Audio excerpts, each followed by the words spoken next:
All right, everybody. Hey, how you doing? Welcome to a very special edition of Lyric Jam. I am joined by my good friend Barrett Johnson. He is someone I've known a long time. He's a great musician, great songwriter. Just this week, right? Yeah. Yeah. Came out with a brand new single and a video to go along with it. Desert Island Living Room under the name Motel Paradise. Yeah. So very cool. Welcome, Barrett. It's all you. This is the Barrett Johnson edition. It's just the Barrett Johnson. You're so awesome, man. I couldn't have other people distracting from you. We just need to focus on Barrett Johnson. Right. I'm hoping we can do this for like a good 4 or 5 hours too. Let's just go through the whole catalog. Let's do it. I mean, I'm not doing anything. Every lyric I've ever written. Let's just start at the beginning. Yes. Well, it's like you were in 5th grade, and you wrote a little song for your mom. Yeah, I can dig up one of those diaries somewhere. There's got to be something. Right. Oh man. So yeah, well, you know how this goes. We kind of usually what I do is talk to people about like songwriting, mainly lyrics. I mean, typically what we do is we read lyrics and just talk about the songwriting process and things like that. But again, because it's all about you, man. You have a guitar, and we're going to get to hear you actually sing some of your songs. So that's even cooler. Yeah, I'll sing maybe pieces. We'll see if the feed is, if it's glitchy or not. Right. I think it'll be fun. All right. Yeah. So yeah, man, do you have something you wanted to start out with? Well, maybe I should just do a piece of that song I just released this week. Yeah. Now, do you want to sing something first and then talk about it, or? Yeah, maybe I should do that. Okay. Keith, by the way, Keith, did I ever tell you my earliest memory in life? I don't think we've ever talked about this. No. My earliest memory in life was sitting on some grass with my parents at a Keith Green concert. Wow. And I remember it I remember it so clearly, like it was like, what's going on here, man? Who is this guy? Super interesting. That it's the first thing that really stuck with me, and here I am, like, writing songs now and doing the same thing. But yeah, true, man. Very kind of cool. Okay. Do you think that was a formative thing? Do you think that? I just think it's interesting. It's the first thing I can remember. Yeah.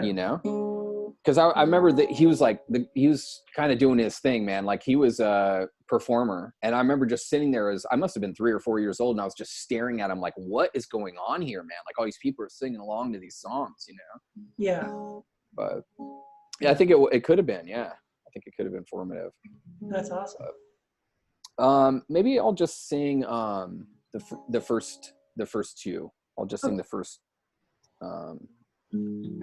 verse and chorus. Okay. You can stop me if the audio is starts getting weird. Sure, you're fine. Can you hear the guitar right now or no? I can. Yes. I've lived quite some time with no sunlight. I never leave my house. Who needs Mother Nature when you can just watch it from the couch? And anytime I'm lonely and I miss a human voice, I turn the TV up and sleep with the white noise. 'Cause I'm a castaway, I'm stranded, lost in the deep blue, in my desert island living. You get used to the isolation if you ignore your deepest ills. Doc says I'm fine 'cause he prescribed me a suitcase full of pills. But the side effects have side effects. I think something's wrong within. 'Cause for what I need, there is no medicine. 'Cause I'm a castaway, I'm stranded, need to be rescued from my desert island living.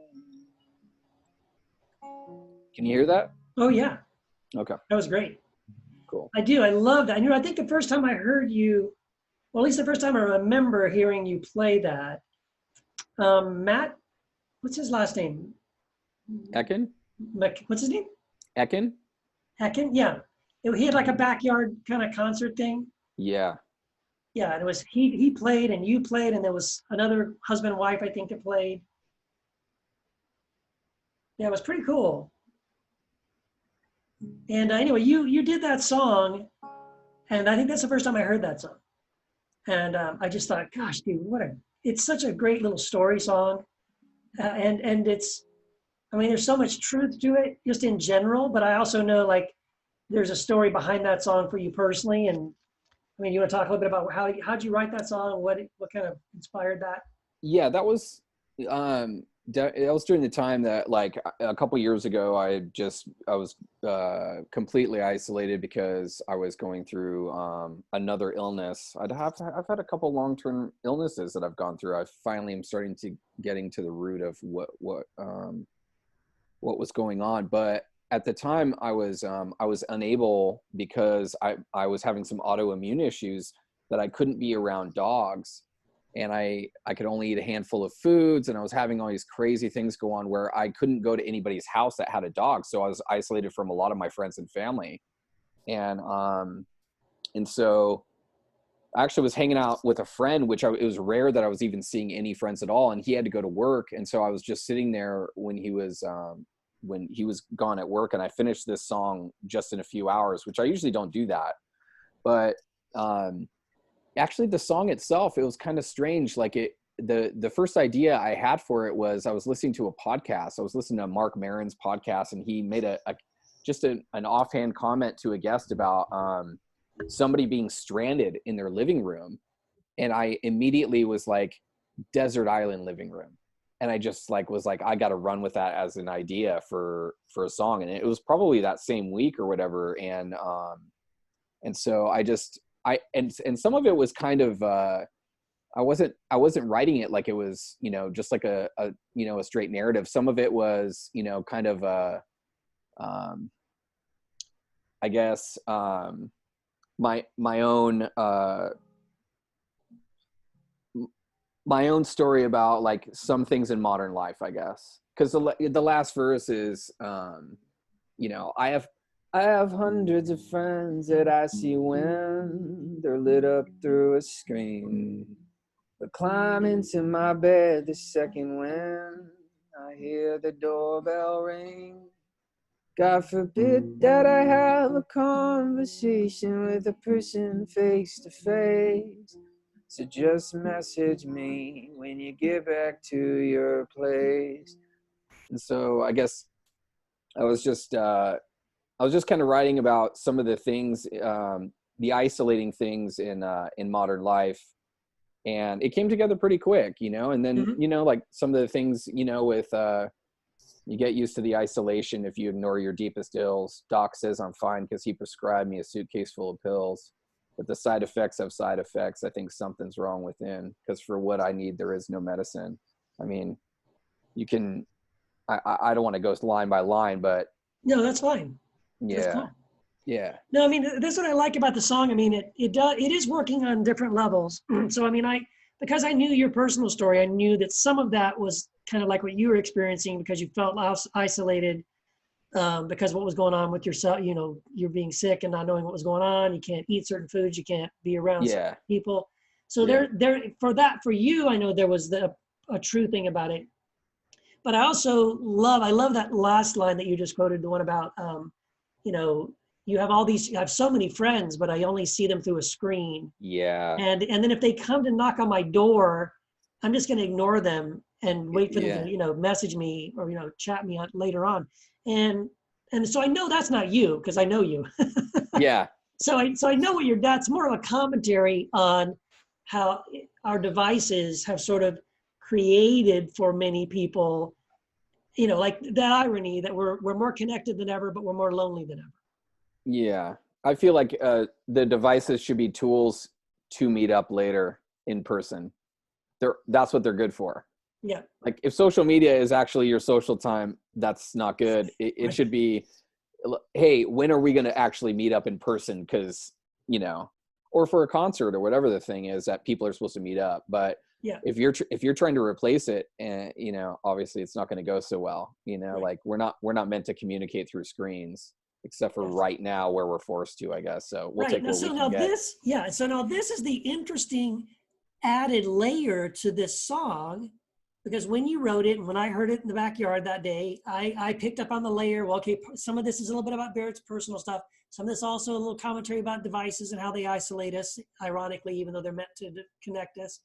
But then now we're in this reality where, well, thank God we have devices, because otherwise we wouldn't be able to have any connection with anybody really.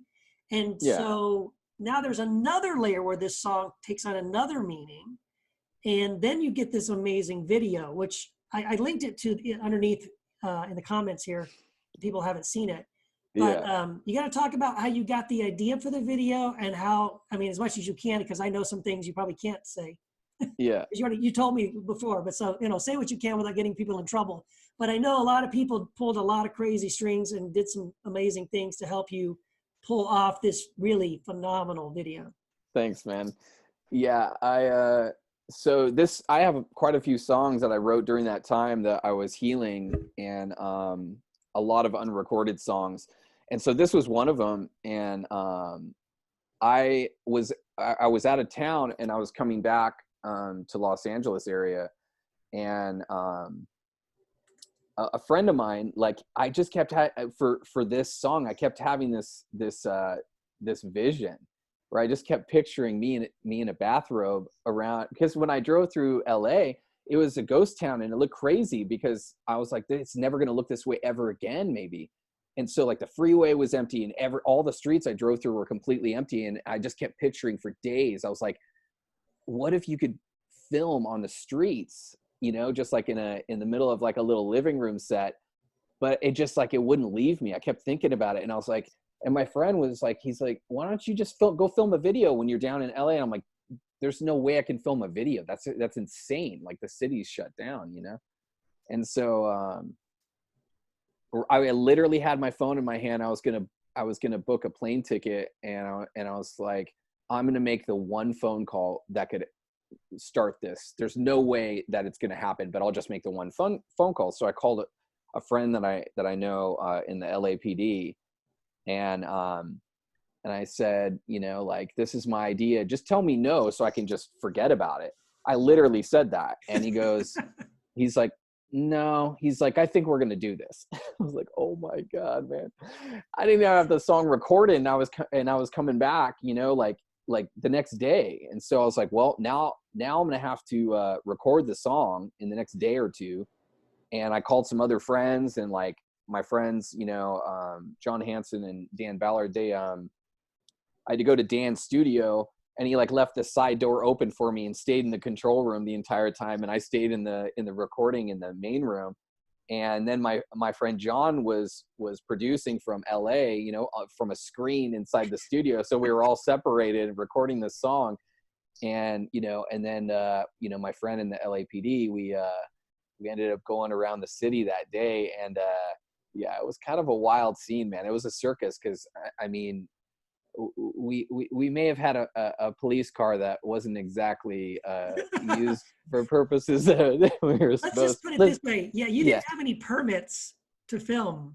Well, right? I you know, I don't want to get into that. You know, that's true. Maybe that's a little too technical.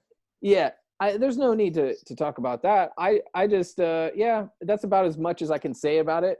And it was, I mean, we had a police chopper at one point swoop down by us because we were using a drone. I don't think I think it was in unauthorized airspace, because they're only supposed to be in certain areas. Yep. We kind of pushed it, man, but we got the video, and I like the way it turned out. And, you know, the little living room set and stuff, like just in a few places in LA. We were like in the middle of a couple other places too, that cars, you know, were going right by me, man. Like it was well, those are the outtakes. We don't have that on the footage. Yeah, it was an adventure. Yeah, you know? But it's great, dude, because like you caught really this surreal sense of your, you know, like a little living room set of this kind of chair, and you got the little rug, and there's an end table, and your coffee cup, and you got your Yeah. fuzzy slippers and a robe, and yet there's like, you know, you're on a street in LA, and then another scene, Yeah. like there's a Hollywood sign behind you, and like, Yeah. And and you're on a Abbott Kinney. boardwalk on another one. Like, that's so awesome. Yeah.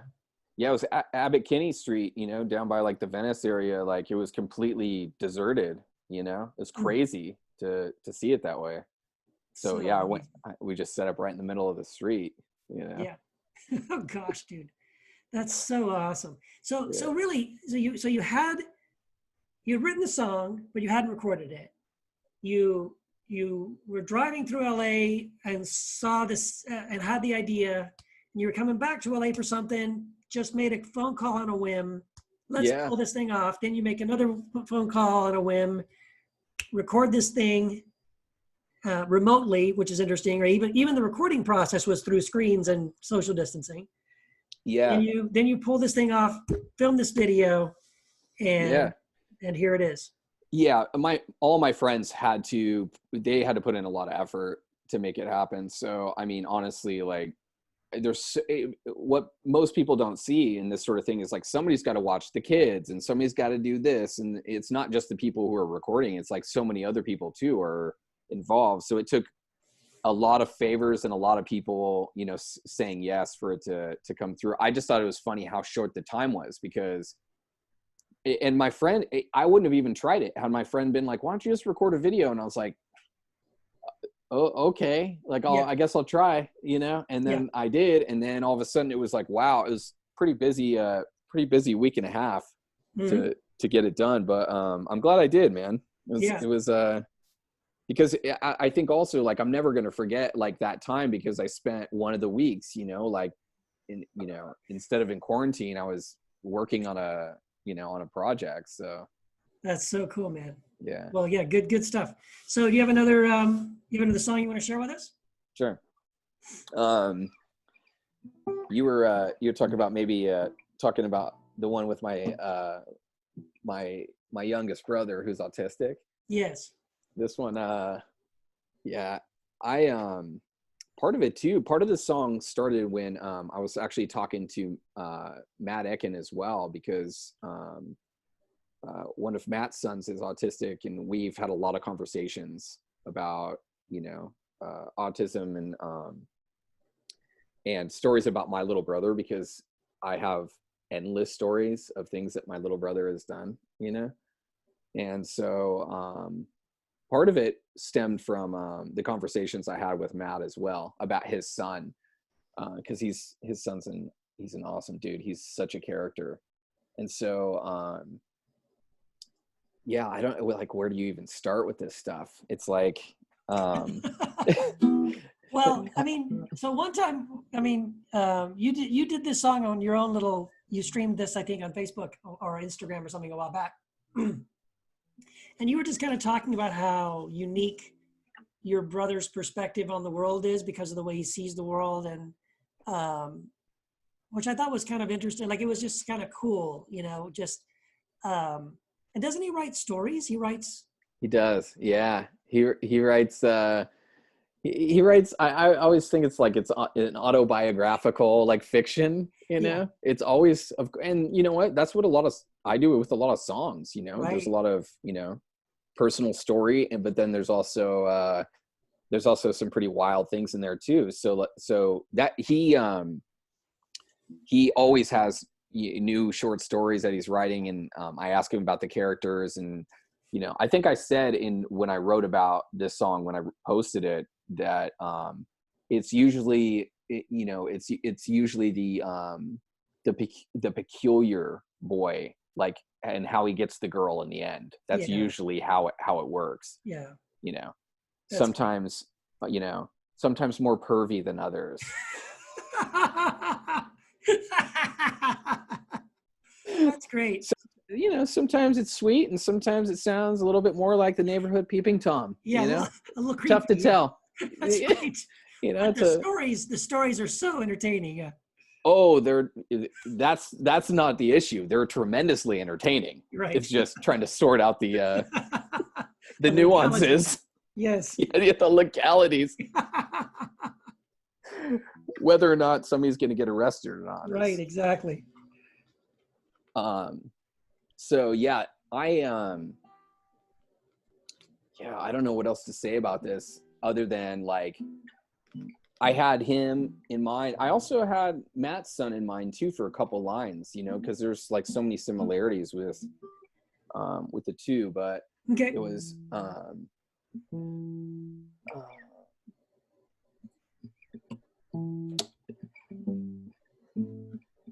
roll out of bed each morning, splash cold water on your face.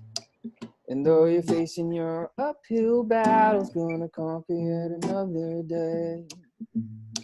So march along to your inner song and do the best with what you're born with. And no matter how hard it gets, you just gotta stick with it, kid. Because sometimes it feels impossible, but I still believe in miracles. 'Cause it's a long shot, but we gotta make the best of this. You gotta play the hand you got, no matter how small it is. So, that's I forgot to even say that before I even started. That's the first line that kind of got this song going, was when I was reading one of his short stories. He at the very end of his story, and some of it, man, is just, you know, some of his stories are madness, you know, they're all over the place, but then like at the very end of this one story, man, this line just killed me. You know, he said, you got to play the hand you got, no matter how small. And I was just blown away. I was just like, man, like that's what wisdom, you know, in that line. And so I immediately look it up, you know, I'm like, he must've taken this from a movie or something that he saw, because he reads a ton and watches a lot of movies, and I couldn't find it. And I was like, I think he came up with this line. And it just stuck with me for a few weeks. And I was like, that has to be a hook of a song. It has to be like a chorus of a song, you know? Yeah. So you got to play the hand you got, no matter how small. It's like, wow, man. Like, yeah, that's great. Yeah. That's beautiful. So, yeah. The second verse actually, you dance, walk down city blocks because of nothing that can hold you back. You're just like those stubborn flowers always growing in the sidewalk cracks. So Matt's son, Josiah, he loves music. And like, I don't know if you remember him at that concert that we played, but like anything that he goes to, he's just like, he rocks. He just loves it. Just can't. And like, I actually had him in mind when I was writing that line. I was like, it's just funny how like, I don't know, some things like they just transcend, you know, like, and I love that he loves music so much, you know, and so I don't know what, it just stuck with me. And so you dance, walk down city blocks, like everywhere Josiah is going, man, he's just rocking and rolling, you know? Yes. Just like those stubborn flowers that, you know, always growing in the sidewalk cracks. Like, you know, you can't stop the joy, man. Yeah. Yeah. That is what's so cool, is that, you know, people who have autism or, you know, different things like that, Down syndrome or things like that, like they're not trying to hide their joy, their emotions, whatever their emotion, even if they're angry, upset, or sad, right? There's not like a filter on that. There's not like, and that can be part of the challenge as a parent, right? But but it's also the beauty of it. Like, you know, like if, like you said, there's a song playing and they're enjoying it. You know, some of us might be going, you might be thinking to yourself, I really like that song. But, you know, I may not be showing it, but like Josiah would just be like, you would know he loves this song, right? It's all over him. He's just expressing it, and he doesn't care who sees him, doesn't care who's looking at him. And I think that's so great, you know? No inhibitions whatsoever. Yeah. Yeah. That's how it was, man. He very much just, and that's how my little brother is too, man. There's nothing stopping them. Yeah. You know, that childhood thing, you know? Yeah. It's really great. Yeah. And that's really what it is. Like most kids are that way, right? Yeah. So I think it's It's just, it kind of stays with them. And that's beautiful in many ways. It's almost like, why do we, like, so, okay, we're normal, but so we don't do that. So we've outgrown that. But it's like, why? Right. Why is that something we would outgrow? Or why would we not want to hold on to that kind of childish wonder and joy? And it's a good thing. It is a good thing, man. I think that can be, I think we can get that back. Yeah. You know? Yeah. I do. And what does it take for you to get your inhibitions back? Like, yeah, it's a good question to be asking. Well, for some people, it's alcohol. I mean, and you know, sometimes it's, you know, you tried to get me to take my shirt off and play this whole thing shirtless, you know, so I did. Yeah, but you don't remember asking me right before this thing? You're saying this is really what's gonna. It might help the ratings a little bit. Might help for your Patreon page. That's what you had said, is play this shirtless with no inhibitions, because that's what's gonna. Yes. That's what's gonna make this thing really sell. And I, like, Keith, you know, money isn't everything. That's right. And, you know, you said, well, you know, it is to me. And I was like, Keith, we'll talk after. No, I was excited because, everybody, this is the first video that we're going to post on Barrett Johnson's Patreon page. He's going to start a brand new Patreon page. Nah. Everybody that wants to get, like, behind the scenes, like, here's the thing. Barrett loves to record acoustic versions of songs in progress that are not finished yet. And he loves to just kind of play the rough, raw, kind of like really unpolished stuff, and record it on, like, just on his phone, with, like, a really, not even using a microphone, just an ambient mic. And he loves that. And so we're excited about that. And you'll get that at the $20 level. It's unlocked, unlimited. You get all those videos. Yeah, man, I can't wait to just do that for a person, you know, and make $20 a month for bad recordings for that one person. And it's you. And you could be that person listening, the one person listening right now. It could be you. You could be the guy. $20, private concert, basically. Yeah. Barrett Johnson. How about this? We just skip the whole Patreon, and I just give you my Venmo, and we just do this. We just go straight. Cut out the middle, There's no fee to Patreon. There's nothing to worry about. Because I would rather get the whole 20 instead of the $15. Exactly. So. Okay. Yeah, sure. You could do that if you want. You could try that. Just so you know, I should let everybody listening know, this is a running joke with me and Barrett. I have been trying to convince Barrett that he needs to get a Patreon page for a couple of years now. So this is an inside joke between me and Barrett. I'm always pushing him that he needs to start a Patreon page. And he's convinced that if he did, you know, he'd only make like $20 a month. So I just don't think that's true. I think you could make way more, maybe 35 or 40. Right. Right. Yeah. Dream big, man. Dream big.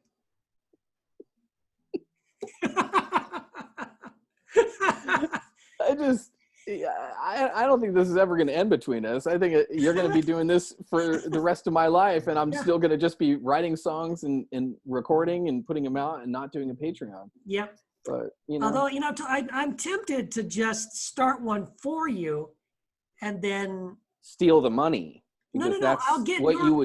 That's what you would do. No, you'll give me your PayPal, your Venmo info, and I'll just drop it in, and then you'll just start getting money, you know, and go, where's this money coming from? And secretly, I'm uploading content to your Patreon every month. Right.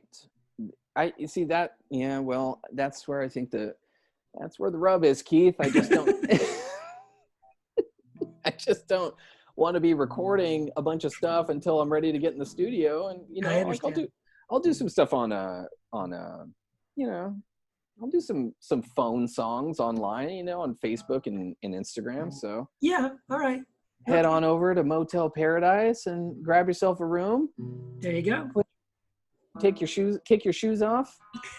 Hey, so you should probably explain the Motel Paradise thing, right? Because you recorded under the name, the single that you did, the video you did, was under the name Motel Paradise. And so people might not know what is that. You have a band, or why did you decide to do that, to go under another name?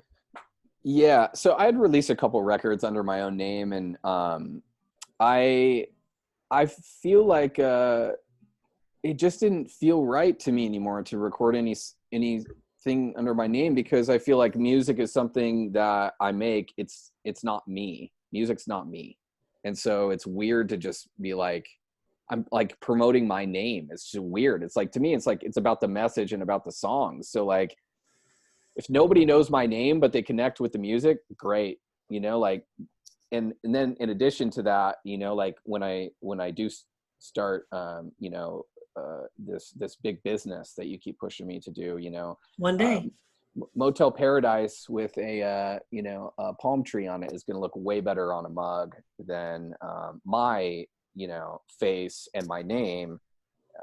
So this is strictly a business decision, Keith. Yes, I got it. It's all marketing. I totally understand it.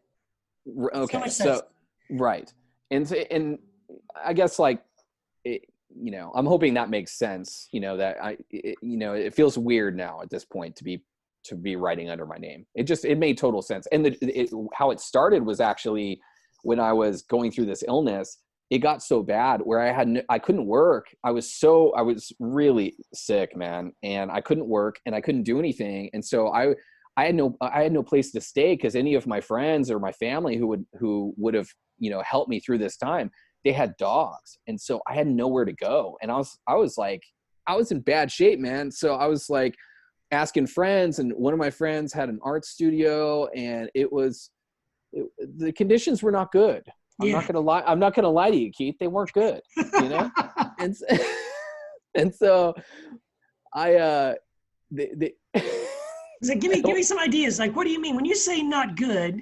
What do you mean not good? Well, okay, if you imagine like a painting studio floor of spilled paint everywhere, and it's just, you know, you got an ashtray, full ashtray in the corner, paint sprayed everywhere. You know, it's not insulated, so it's either freezing or blistering hot. And, you know, there's homeless people that wake you up in the middle of the night screaming out crazy stuff, cars going by, doesn't matter what you know, put in your ears to try to block the noise out. And, you know, I had homeless people, I mean, other than me, you know, by my car in the morning with no pants on. You're just like, oh, well, here we go. You know, good morning. Yeah. You know, here we are, you know. Yep. And so on the other side of the fence in the area that it's at, there's like this really nice flower shop. And on the wall, on the on the fence, when you're looking at this place that I'm staying in, there's this sign that says Paradise in cursive, and it's got all these little potted plants sitting in the cursive Paradise. And I just look at it and just be like, yeah, man, this place is paradise. And I started joking with my friend, and we still call it Motel Paradise. And so that's kind of how it started. And I thought it was a good band name, you know? Yeah. So that's a good name. Now Did you ever get a picture of the sign or the place? No, but I should. I should get it. Yeah. If it's still there, that's actually, yeah, I really should do that. That's a good idea, Keith. Cool. And give it to my Patreon supporters. Yes.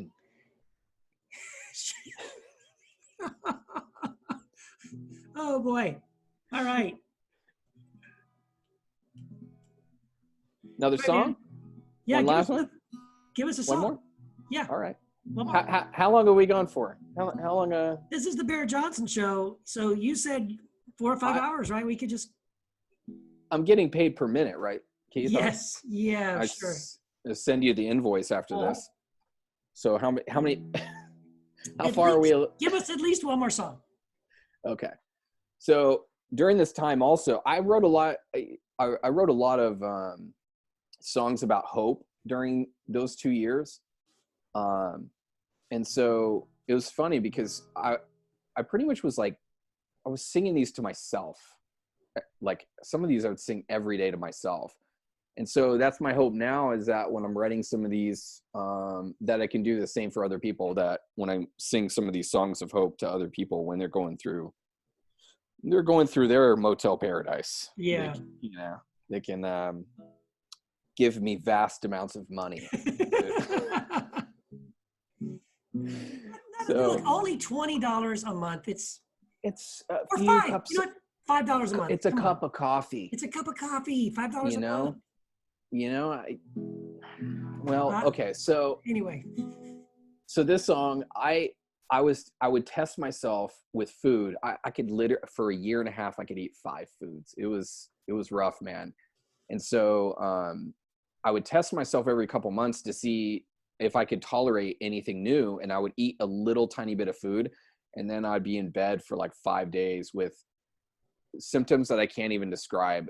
And I want to say, I got to say real quick for people listening, like, I think you and I, when me and you and like Ralph would get together sometimes for lunch, and we pick a restaurant, you know, and be like, oh, cool, we're going to go to the Mongolian barbecue place, or we're going to go to, what's that Mexican place we would go to all the time?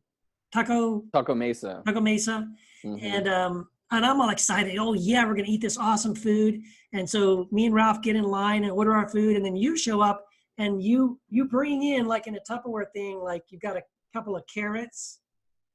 Yeah. What could you eat? There were very few things you could eat. And then I felt bad because I'm sitting here munching on this awesome food and you're sitting there eating like a carrot. Yeah, but you know, I'm going to live to be 100, Keith, and you're not. So that's true. Yeah, that's true. Yeah. You know, don't feel bad. Okay.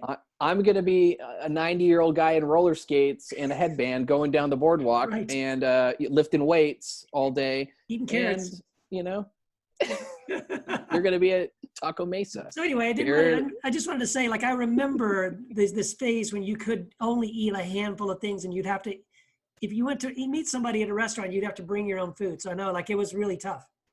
Yeah. And I could eat bacon, chicken, apples, almonds, and carrots. That was it for a year and a half. Now I can eat quite a bit more, but I'm only eating whole foods, Keith. I'm on the straight and narrow. I'm on the healthy. Good for you. Good. So, yeah. But during this time, I remember I had a few really dark days where I would try something and I would get so ill. I mean, just sicker than I'd ever been in my entire life, with just the worst symptoms. And one of those times I had tried a little bit of bone broth with just, but I think it was apple cider vinegar is what just destroyed me. And so I was house sitting for a friend, and I was so sick, and I was like too sick to do anything but watch TV. I couldn't even like take a walk or anything. And I was lying there and I felt like the nudge to write. And I was like, man, I do not feel like writing. And I kept feeling this nudge, like, you should write. I was like, oh, okay, I guess I'll write. And this song like just poured out in like a day or two when I was at this house, and it's called Optimistic. So tell me if you can you hear the guitar right now? Yep. Okay. I have a feeling things are changing. I've had some hope, but not like this before. The flowers are blooming on the desert floor. For some time, I've had the longest winter. The bitter cold is given into spring. The lifeless has grown into the greenest green. As if I've been given a gift that helps me when I need a lift. I laugh only because I have so many reasons to be optimistic. Can you hear it or no? No? What? Yeah, sorry, I was muted. Yeah, you sound great. I just didn't want to keep playing a song if you can't even hear it. But no, I can totally. I mean, you get the gist of the song, but like, I mean, it was like not how I was feeling at all. And I played that song to myself for like every day for a year, you know? So is this sort of like a way of like kind of almost like speaking back to yourself, the opposite of what you felt, right? Yeah, but I mean, I felt like it was a gift because I feel like I wasn't even in a position to write, and it was like it just opened. And so I feel like it was, yeah, I have quite a few songs like that. where I was just singing them to myself, and it wasn't like I was trying to trick myself or nothing, or like, or something like that. It was that I really feel like I feel like songs are powerful. I feel like they really have the ability to shine some light into some darkness, and like like I feel like a lot of songs have been very healing for me, and so when I'm writing a song, to sing to myself, to remind myself of something, or or it feels like this, like it was just a gift. Yeah. It's like every time I wasn't feeling well, I would sing one of these songs. There's another one too that I've never written a song a cappella except for during that time, and I had this song. I'll just sing the first verse, but it was, in my day of dying, I'm gonna sing, sing, sing. In my day of dying, I'm gonna sing, sing, sing. Singing hallelujah, singing hallelujah.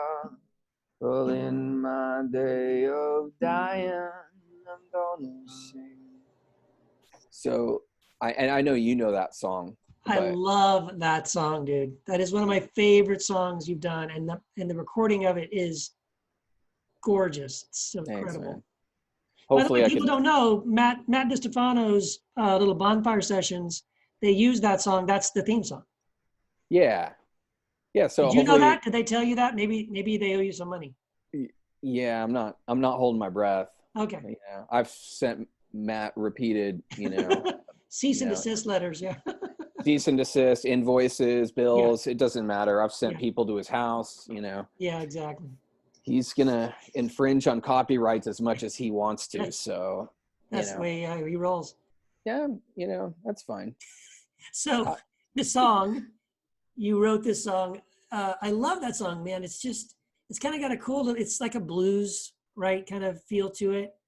Yeah, like or like gospel. I was introduced to like early American roots music when I was young, and I feel like it definitely has that influence. Yeah. So yeah.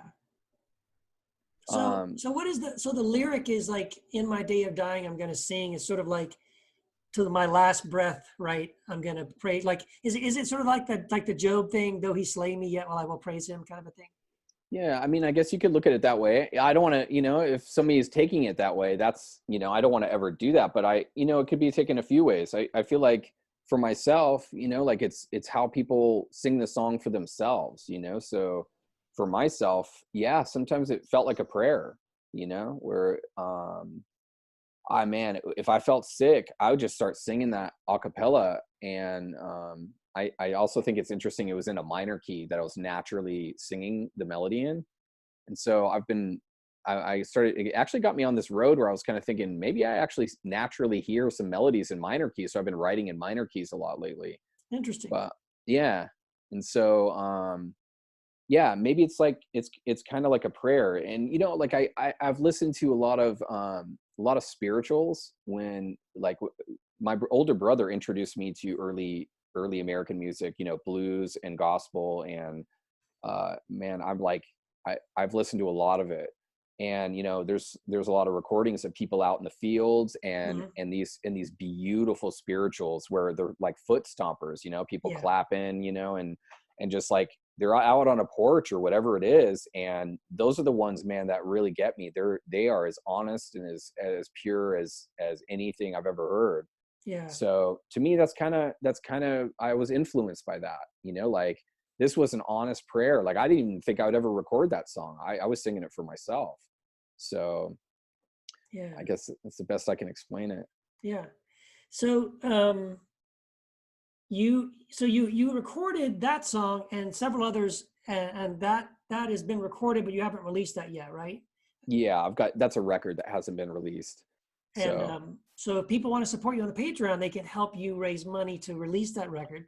And then you've written you said you've written like, I'm not going to stop. So it says you've written, I think you said you've written like at least another album, maybe 2 albums worth of songs since then. Yeah, it's getting closer to 3 past this. Yeah, I love writing, I write every day. So I don't know how I'm ever going to catch up to, to record the stuff I'm doing, but yeah, I've got quite a few songs that I just keep going, you know? Yeah. So it's kind of weird now to put out this record because, you know, I'm trying to write songs that I'll want to play when I'm an old man, you know, like I want to be a Willie Nelson, you know, like just a guy who like doesn't know when to stop. He just keeps, Yeah. you know, but I love Willie. I think he's awesome. Yeah. Yeah. You know? I shouldn't say that. I shouldn't make a joke like that because I love that he's still playing. He's like in his Yeah. 80s, you Well, know. like someone like John Prine. Did you ever listen to John Oh, Prine? he is such a great lyricist, Yeah, man. dude, he is seriously. He is a storyteller, man. Yeah. Oh my gosh. And I only discovered him a couple years ago. Yeah. Somebody sent me, I think, like a YouTube clip of his song. Your what is it? Your American flag bumper sticker won't get you into heaven anymore. Oh, I don't know if I know that one. Oh, Yeah. dude. Oh, it's so good. That's a great Yeah, it's something like title. your American flag bumper sticker or decal. Your American flag decal won't get you into heaven anymore. Yeah. You know, like Yeah. I love that John Prine, like he wrote both. He'd write like a really funny song and then he'd write like a serious. That's something I've loved about Randy Newman and other Yeah, oh songwriters gosh. that Randy Randy Newman Newman. he's a monster at I mean, well, he's just a master of the craft, but Yes. when he writes a song that I am howling in laughter and then the next one is just a heartbreaker and you're like, Yes. "Oh my God, man, you can do all of it," you know? Randy So, Newman, dude. So Randy Newman, did you see he just recorded a brand new song called "Stay Away from Me"? oh no, I didn't see that. He just wrote it. And NPR played it a while back, and I watched it on YouTube. My only complaint is that because I guess of the COVID right now, he can't. There's not a recording of him in a studio, right? Right. So it's just him, like we are right now. So he's Yeah. playing the piano and singing, but he doesn't even have a microphone. So you have to listen to hear the lyrics all the way. So you have to listen a little bit to hear it, but the lyrics are hilarious. It's I'll listen to it. so funny. Yeah. Yeah. Oh, it's So so good. But that, you're right. See, that guy, he writes funny stuff like that, and like short yeah. people. But he also writes these blistering, like political, social commentary things. Like, what's the one about dropping the bomb? What's it called? Oh, I know which one you're talking about, man. Yeah. I can't think of. It's something I about know like, which one you're talking yeah. about It's though. like it's It's so good. brutal, but it's so powerful. Like, damn. Yeah. And you know what? I've actually the last couple years I've been trying to embrace that myself is like even if I don't record something, like I still think it's great. Like, you know, if somebody's a writer or somebody's a songwriter, it's like, why not try to write something that's totally not what you normally do? You Right. know, like aim high, see what happens, you know? Yeah. And so it was kind of funny, man. I probably shouldn't even be saying this, you know, on this, but I mean, who knows, you know, hopefully my buddy won't get in trouble. But when I was staying at Motel Paradise, my friend was not supposed to let me stay there Right. Yeah. You're because not. It's not zoned for people. You're not supposed to live in these places. Yeah. no, not at all. And so his family owned these places, and you know, I would have been, you know, immediately, you know, kicked out of here had I gotten caught. So what I would do is I would get up first thing in the morning at 6 o'clock before any of the stores, you know, opened, and then I would get there later at night. And so I had this just a crazy lifestyle for, I mean, that was a while, you know, and so around that time, I was listening to a lot of early Motown. Like I like a lot of early, like, you know, the girl groups and like, you know, different early Motown artists and stuff. And you know, maybe I'll end up recording this song someday, but I thought it was just funny, like this idea of like trying to avoid a landlord and Yes. like being a deadbeat Oh, tenant. Yeah. I think you played that song. Have I? I think you played it at Matt's thing. Did I? Could you play some of it now? Yeah. I'll see if I can remember some of it because Mr. Landlord, I must have missed your letter Yes. you left on my front door. And I'm sorry that we've had to play phone tag and the messages I've ignored. Oh, I know that my rent is 10 days late. I promise I can pay you back. You got me leaving out of my fire escape. Could you cut me just a little slack? Here I am, here I am, here I am, just asking for one last chance, Mr. Landlord. I'm broke, so please don't make me move again. So I love that, dude. It's like so real, and then the humor of it is just great. I love it. Yeah, I mean, we'll see. Hopefully, maybe I can sneak that on a record someday, where it's like boom, cat, cat, cat, cat, you know, totally like just early Motown-y. Yeah, dude, that's great. It's ridiculous, but I think it's funny. No, I think it's so great. I've tried to go down that road a little bit too and write some songs that are a little bit lighter. I wrote this song called Steadfast Underachiever like in the last year. Oh, dude, yes, you got to play some of that too. I love that song. That's a great All one. right, just the first verse. I don't want to play too long here, but slept in till the afternoon, was up late playing my guitar. Steadfast underachievers, what it says on my business card. Never cared much for 9 to 5s. I gave them up a long time ago. Never been much fun, not like rock and roll. And so if I keep going, man, the song gets ridiculous, but like Steadfast Underachiever. Yeah. It's no, dude, come on, dude. Do a couple more verses. That is a great song.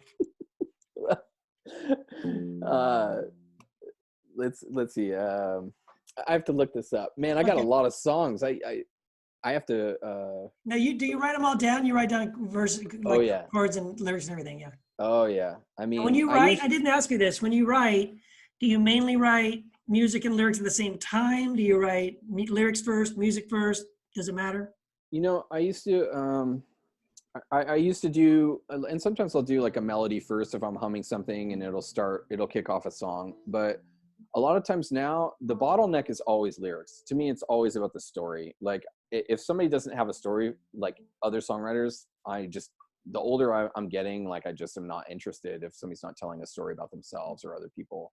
So to me, I'm always writing down ideas for lyrics. I'm always trying to work on lyrics, even before sometimes I'll even write a melody, because that's the hardest part, is telling the story. Once you have the story that you want to tell, then it's off to the races. I think it's super easy to do it that way, and then write a chord progression and a melody and finish the puzzle pieces that way. So, but yeah. Each time my father lectured that I'm never gainfully employed, I tuned out like a busted radio that's only picking up white noise. Cause I don't like fluorescent lights and claustrophobic cubicles. Oh yeah, said I found a job. It's goddamn rock and roll. Love it. And if I'm rambling around couch surfing, then I never need to pay no rent. Or maybe find myself a new girlfriend with some residential benefit. Yeah. Okay. Dude, that is, you know what? That is probably one of my favorite songs you have. I really, really love that song. You don't have that recorded? Oh, no, man. That's one of the many songs I don't have. Oh, that's such a good one, man. Thanks. I appreciate it. It's like a slacker, anthem. I can see that song taking off, dude. Well, someday I'll record it. Yeah. I hear a lot of these on electric guitar too, so we'll see what happens. Yeah. Very cool, man. Well, dude, awesome. Thank you for spending the last hour with me, sharing your songs and some stories and so your lyrics and. Well, folks, this is hour 1. Take an intermission and go to the bathroom, get yourself a snack. We'll be back in a few minutes just to wear you down. We're gonna wear you down. See how much you can take of How this. much can you take? You're already irritable from a 2-month-long quarantine. Let's see if we can annoy you a little more. How bored are you? How much of this will you watch? Well, there's nothing else on. I finished Netflix. Might as well browse around, you know. Oh, that's good, man. Beautiful. Thanks for having me, Keith. Yeah, man, this is fun. Thanks. I'm so glad we did this. This was great. Yeah. Anytime you want to chit chat about lyrics, Okay. other songwriters. Yeah. Well, if and there's an open invitation. If next time we do another one where we have the whole round table thing, Yeah. if you want to hop in and join us, I think that'd be great. Sounds great, man. All right, dude. Love you, man. Take care. See ya. All right, bye.